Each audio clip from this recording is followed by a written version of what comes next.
La technologie permet de voir des choses qu'on ne soupçonne pas.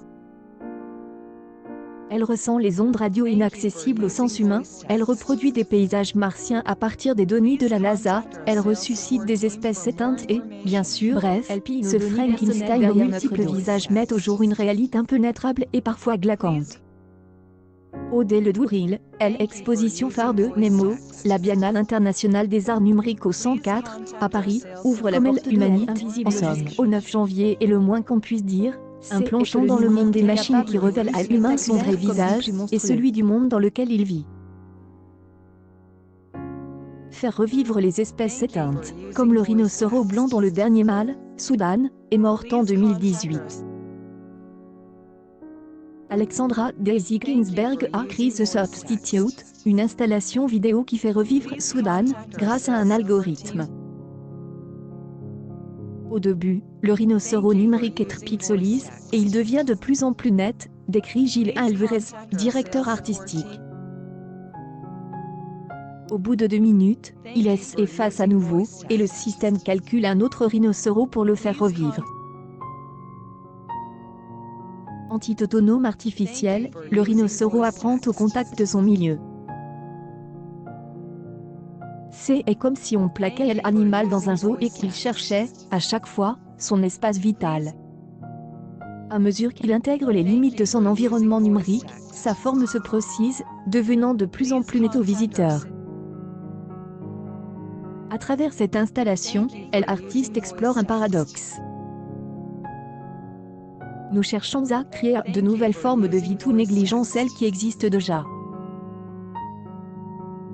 Bienvenue dans la science-fiction, réaliste, avec le Neo Consortium, leader sur le marché des formes plastiques à grande ubiquité. C'est la multinationale qui a enfin rendu utile l'art contemporain, l'incubateur universel de paix, de croissance et d'innovation, l'art avec amusement Gilles Alvarez. Le module aux formes panoptiques est une œuvre sans surveillance. Dans l'espace public, on peut à la fois amuser la galerie et surveiller la galerie. Attention, vous êtes filmés en permanence. À quelques mètres de l'œuvre, le public retrouve son image projetée sur des écrans. Sommes-nous condamnés à être épis et trac? Dans une salle mitoyenne, il est préférable de mettre son téléphone sur le mode avion. The Nemesis Machine est une expression impressionnante et tentaculaire d'une Smart City.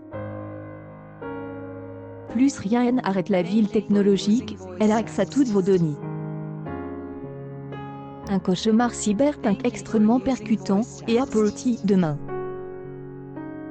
Peut-on interpréter notre ADN au point de reproduire nos traits du visage? C'est la question une des pistes maîtresses de cette exposition. Pour Probably Chelsea, Heather Duyak-Borga travaille à partir de l'ADN de la lanceuse des alertes Chelsea Manning, lorsqu'elle a été interdite de visite en prison. Elle est connue pour avoir transmis à Wikileaks plus de 700 000 documents confidentiels. En août 2013, elle a été condamnée à 35 ans de prison par une cour martiale, elle a ensuite été libérée après 7 ans par Barack Obama. Chelsea Manning a envoyé à l'artiste des échantillons de salive et de peau de sa joue, et cette dernière a généré son visage de manière algorithmique à partir des échantillons des ADN, décrit le directeur artistique. Produisant l'opération plusieurs fois, Heather Duyak-Borga trouve à chaque fois un visage différent. De l'histoire, l'ADN ne permet pas de reconstituer un visage, c'est un fantasme. Finalement, l'identité n'est pas figée dans le marbre, elle change.